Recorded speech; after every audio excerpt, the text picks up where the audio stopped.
If the power went out right now, what would you do?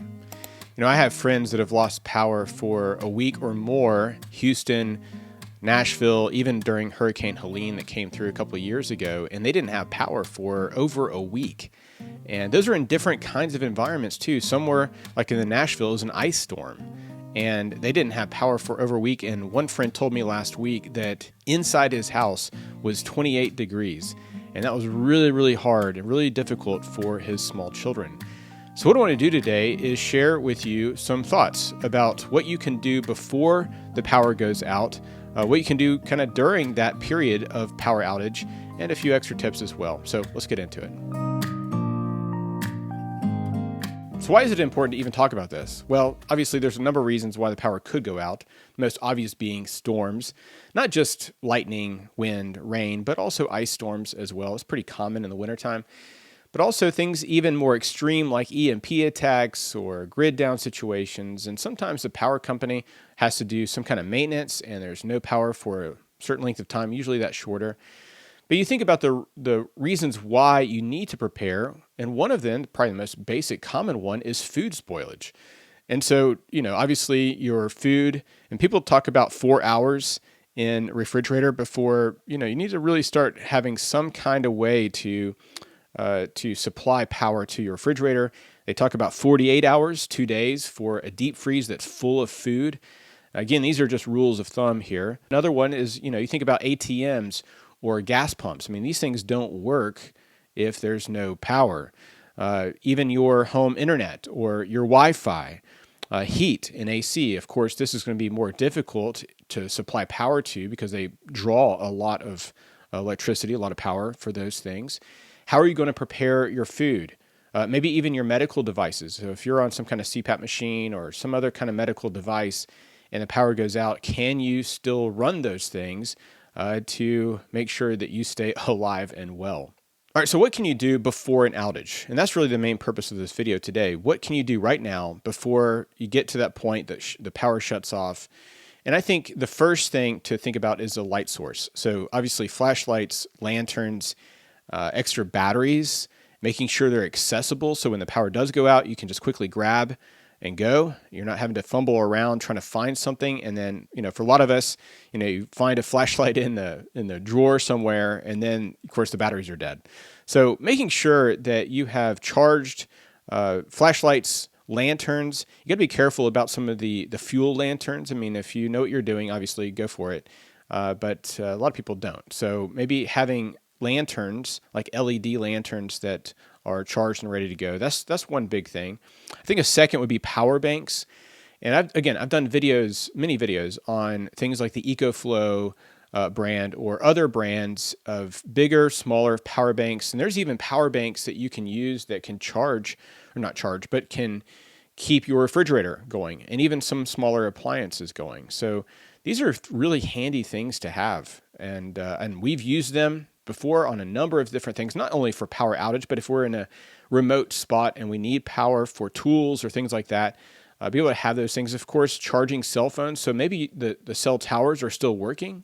You don't have power, but your cell towers are still working, and therefore you need to keep your cell phones charged. So having a small power bank or something like that, and I'll drop some links down below of recommendations that I have for those.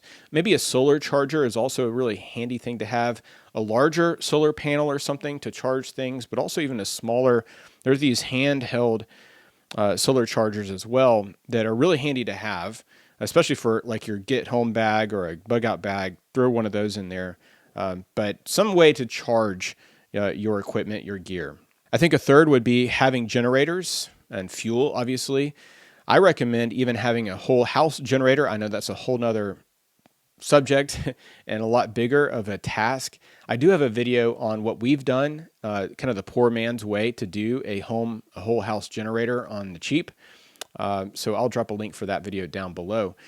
But having even portable generators, they're very, very handy to have, and making sure you have enough fuel. A lot of generators today are dual fuel, so propane and gasoline. So making sure you have the fuel to support those. Number 4 would be radios. And so this would be not only for basic communications. I mean, what if your cell phones didn't work? I mean, during Hurricane Helene, the cell towers went down, and the backup generators stopped working after like 3 days. And so people relied on ham radio and CB radios and GMRS and other kinds of radios communications, but also weather. For a lot of these radios, you can check the weather on those. So that might be really handy if for some reason you couldn't access the weather, or, when the power goes out in a large area, the cell towers, the cell service is so tapped out that everything is very slow, and you may not even be able to get on the internet to check the weather. So having some kind of radio, even like one of those crank powered radios, again, I'll try to drop some links down below as recommendations, but that's certainly another one. And number 5 would be just having water and non-perishable food. Hopefully you have some access to water. We're on a well that has an electric pump. So if the power goes out at our house, we have to figure out another way to get power to supply water. Thankfully, we do have a home generator, so we can still have water, but we also have a manual pump, but maybe that's not an issue for you, but just something to think about, and non-perishable food. So if you couldn't get to the grocery store, or maybe the grocery store is out of power, I know they've got generators, but what if the generators, we'll say the power goes out for more than a week, and you can't just get cold food from the refrigerator or the freezer and stuff at the grocery store? Well, you need to have some non-perishable food at home as well. Number 6, first aid. It could be a safety issue. You get up and there's no power at night and you trip on something, you get hurt. Just having that stuff on supply at your house. Cash, obviously ATMs aren't going to be working. So that's going to be an issue. Credit card machines, obviously gas pumps, that kind of thing. Even thinking about seasonal issues like fans in the summer. Again, you can run these things on those portable power banks or generators or something like that. But having fans, if it's in the wintertime, making sure you have a good supply of wood for if you have a fireplace or wood stove, which I highly recommend. But certainly keep warm with blankets and sleeping bags, things like that. And then just a couple miscellaneous items. Can you mainly open your garage door? There's been times when our power's gone out, and obviously the garage door opener doesn't work. And so can you mainly open your garage door? Making sure that your medical devices are charged, or they have some kind of access to battery bank or something like that. And even thinking about your neighbors. I have a family member who is without power in Nashville for over a week. And by the end of the week, he had a bunch of neighbors just at his house, using all of his stuff. And it'd be really handy if all those neighbors had generators, had these things that I'm talking about here today. All right, so let's say the power does go out. You are prepared, but there's a few other things you need to think about during a power outage. One would be simply contacting your power company, obviously, letting them know, hey, my power's been out. Don't call after like 5 minutes. Wait and make sure it doesn't come back on or something. But if it doesn't come back on for a while, maybe an hour or something, well, then it'd probably be good to call them and tell them, hey, just to let you know, my power is out. That's number 1. Number 2 would be to unplug all your sensitive electronics to avoid surge damage on restoration.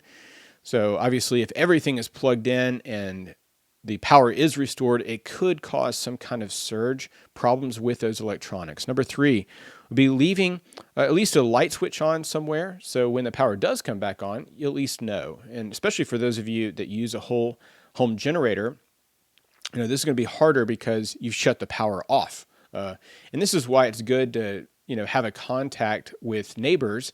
And that's the next thing. Number 4 is so that when the power does come back on, and let's say you've turned your breaker off and you're using a whole house generator, they can let you know, hey, by the way, power's back on. You're good to go. But it might be good if you don't use that, just to keep at least one light switch on so you know when it comes back on. Make sure you conserve your batteries, of course, and then avoid opening your refrigerator, your freezer unnecessarily. And just some final thoughts here as well. I think number 1 would be to prepare today and don't wait until the power goes out. I mentioned this at the beginning, but I think this gets a lot of people in trouble, is that, I will be fine. And then the power goes out. Okay, it's just going to be a day. And then it becomes 3 days, and then it becomes a week. And then you're thinking, okay, maybe I should have done something. So start today. Don't wait. I think number 2 is maybe run a test, like shut off your breaker of your house and see what that would be like, at night. I wouldn't necessarily recommend doing this, but it could be that you go at night and maybe your family doesn't even know you shut off the breaker. What does everybody do? Do they panic? So maybe even running a test and seeing maybe are there places of failure in your preparation, your plan. I think number 3 would be a mindset, not to be driven by fear, but foresight. It's not about panic, but preparation. And there's a peace of mind. There's a calm that comes when you are prepared. And this is just one area of preparation, but it's an important one because it affects all of us at some point or another. And then finally, are there things that I've missed on my list? Leave a comment down below if there's things that I should have included in my list today, other preparations that I didn't mention today. Go ahead and drop that down below in the comments. Well, thank you so much for your support for us and for our channel. If you've not already done so, please consider hitting that like button and subscribing to our channel. We'd really appreciate it. And with that, we'll see you on the next video.